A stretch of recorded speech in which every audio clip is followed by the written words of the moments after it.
Hai teman-teman, gimana kabarnya? Welcome back to my channel.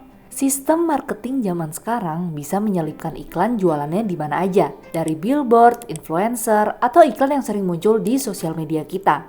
Kapan nih terakhir kali teman-teman dengar kata spill dong kak pakai baju apa? Atau spill dong kak beli barang ini di mana? Aku sering banget dengar kata-kata ini. Buat membagikan informasi barang bagus memang baik. Tapi kalau kita jadi fear of missing out atau takut ketinggalan dengan sesuatu yang serba cepat ini, tanpa memikirkan baik-baik kita butuh apa enggak dari iklan. Nah, ini yang bisa bikin kita besar pasak daripada tiang alias pengeluaran kita lebih banyak dari pendapatan yang bisa menimbulkan banyak masalah baru. Di video kali ini, aku akan bahas 8 caraku biar nggak tergoda jebakan FOMO.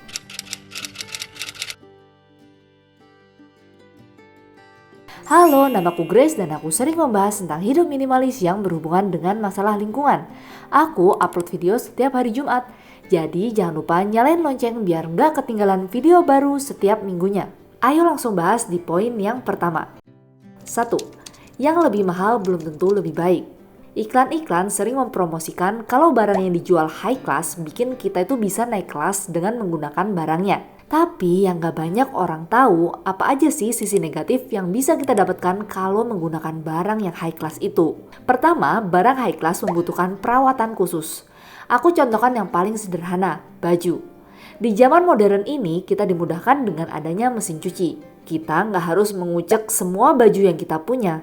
Mungkin ada beberapa barang yang harus kita cuci tangan, tapi jumlahnya itu sedikit. Membeli baju dengan harga yang lebih tinggi juga bikin kita harus memperlakukan baju itu secara khusus. Harus dicuci dengan tangan atau nggak bisa masuk ke laundryan biasa. Karena bakal bikin deg-degan banget kalau rusak.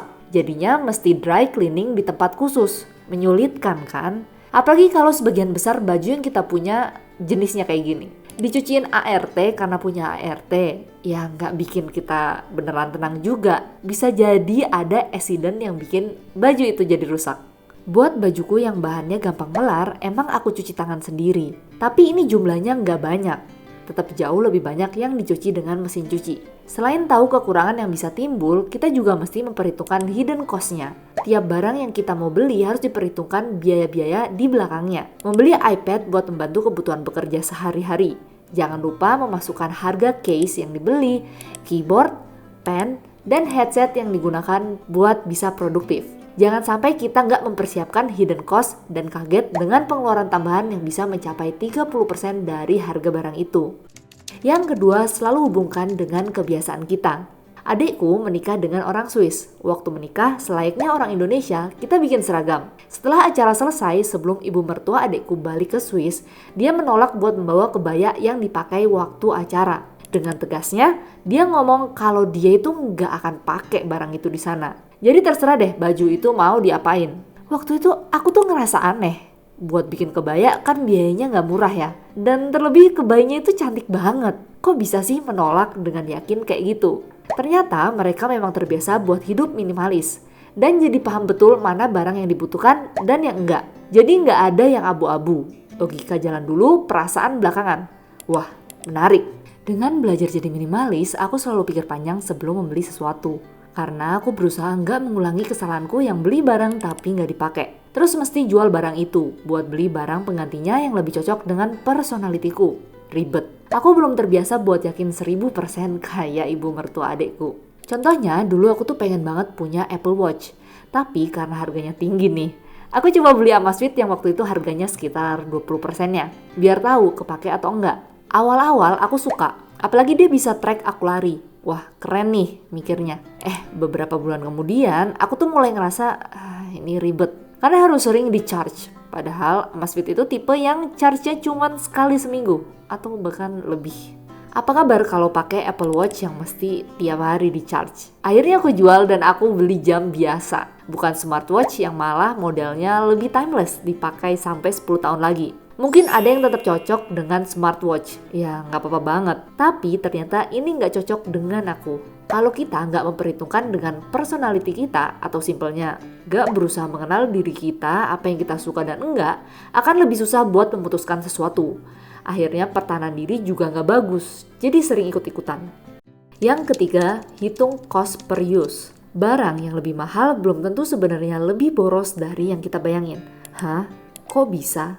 Karena aku selalu menggunakan metode ini setiap mau beli sesuatu. Misalnya, aku beli jam tangan yang mereknya jelas dari Jam Tangan. Servisnya ada di Indonesia dan ganti baterai juga gampang dilakuin, tahan banting. Aku beli dengan harga 2,1 juta. Karena aku emang tipe yang selalu pakai jam tangan, jadi cost per use-nya murah. Anggaplah aku pakai 2 kali. Di sini aku nggak hitung biaya ganti baterai yang cost-nya 300.000 per 2 tahun ya. Cost per use jam tangan 2,1 juta dibagi 5 tahun, dibagi 2 kali penggunaan dalam 52 minggu yang dilakukan selama setahun. Jadi per pakai itu sekitar Rp4.038. Harganya nggak semahal itu, menurutku. Kalau dipakai sewajarnya, sebenarnya aku yakin 10 tahun juga jam ini nggak akan rusak. Jadi cost per use-nya bisa lebih murah lagi. Tapi kalau kita beli barang yang asal, misalnya kita beli yang 500.000 tapi beli 3 biar bisa diganti-ganti. Dipakai 2 kali per minggu juga, tapi 2 tahun rusak. Cost per use jam tangan ini 500.000 dibagi 2 tahun, dipakai 2 kali dalam 52 minggu dalam 1 tahun, itu hasilnya Rp2.400. Terus aku kali 3 karena barangnya 3 nih, jadinya Rp7.211. Kualitas nggak bagus bikin cost per use-nya bisa jadi lebih mahal padahal harganya murah. Selain itu, kalau barang gampang rusak, kita jadi punya kontribusi buat menyumbang sampah lebih banyak lagi nggak sih? Yang keempat, challenge diri sendiri biar bisa lebih hemat. Hemat itu bisa kalau dipaksa. Kalau nggak ada paksaan dan tujuan kenapa kita mesti hemat, ya susah. Paksaan ini bisa dilakuin dengan sedikit fun, biar nggak terlalu bikin stres. Contohnya, aku pernah challenge diri aku sendiri buat nggak belanja barang baru dalam 1 bulan. Jadi belanjanya cuma buat pemenuhan kebutuhan aja. Misalnya, makanan habis ya beli, sabun habis ya beli. Dan waktu itu bisa diselesaiin. Rasanya senang deh, tujuannya balik lagi ke kebutuhan kita. Misalnya butuh upgrade lensa buat bekerja atau butuh kendaraan buat bekerja juga. Nah, kalau ada kebutuhan khusus atau lagi nabung sesuatu, kita bisa maksa diri kita buat ngelakuin ini. Sesuatu yang kita kira nggak bisa, tapi sebenarnya bisa kok. Yang kelima, beli satu keluar lebih dari satu. Jujur, aku tuh belum seminimalis itu. Menurutku, barangku tuh masih termasuk banyak. Ada barang-barang yang aku nggak pakai tapi masih menunda buat diproses, yang harusnya bisa dijual, didaur ulang, atau bahkan didonasikan. Kalau orang-orang punya konsep masuk satu keluar satu, aku punya konsep buat mengeluarkan lebih banyak. Misalnya, masuk 1 keluar 3. Biar bisa meminimalkan barangku dan maksa buat segera ngelakuin sesuatu buat barang yang aku nggak pakai.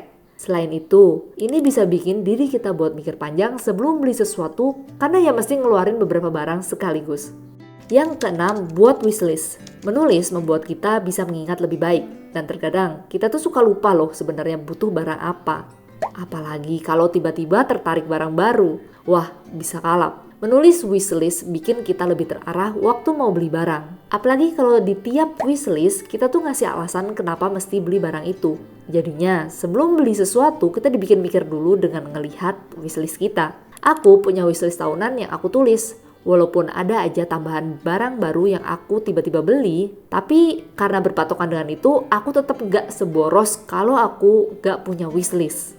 Yang ketujuh, kesederhanaan bisa memudahkan kita. Selalu tanamkan dalam hati, makin simpel hidup kita dengan barang yang dipunyai, makin mudah hidup kita. Sedikit barang, sedikit masalah. Dengan mindset kayak gini, kita akan lebih mikir lagi buat beli barang. Karena mikirin aspek lain yang bisa aja terjadi. Misal, ngurusin perawatan dari barang itu. Aku punya 5 set baju olahraga yang aku pakai tiap minggu. Ini tuh kayak seragam. Jadi udah ada tuh jadwalnya, Senin pakai apa, Selasa apa, Rabu apa. Awalnya aku pikir, gimana kalau 3 set aja? Jadi hari keempat olahraga, aku bisa pakai baju yang sama. Setelah menimbang-nimbang soal nyuci bajunya yang sebenarnya aku lakuin setiap Jumat dan Sabtu, aku mengurungkan niatku karena jatuhnya malah lebih ribet. Aku yakin makin banyak bajuku, yang artinya gak bagus juga, makin banyak yang harus aku pikirin. Contohnya mencocokkan baju yang aku pakai tiap hari, yang sebenarnya makan waktu, menyiapkan storage khusus, dan banyak deh masalah lain yang bisa timbul di kemudian hari.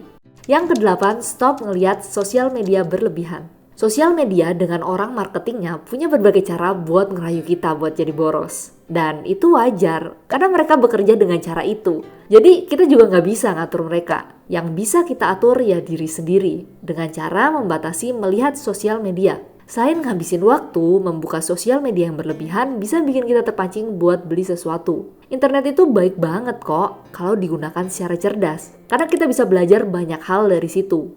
Salah satu cara buat membatasi penggunaan sosial media dari internet ini dengan menyibukkan diri. Ganti cara kita having fun dengan baca buku atau bersih-bersih rumah. Ketika kita sibuk melakukan hal lain, kita nggak kepikiran buat terlalu lama menggunakan internet. Bikin juga batasan kita bisa melihat sosial media atau screen time. Biar kita tahu betul sebenarnya waktu kita seharian itu habis buat kegiatan apa aja.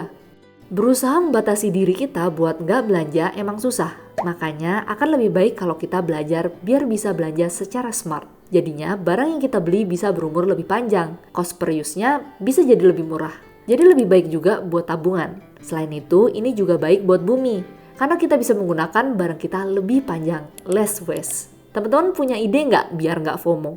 Boleh share idenya dengan komen di bawah ya. Kalau kamu ngerasa postinganku bermanfaat, jangan lupa kamu klik like button dan share video ini ke teman-teman kamu.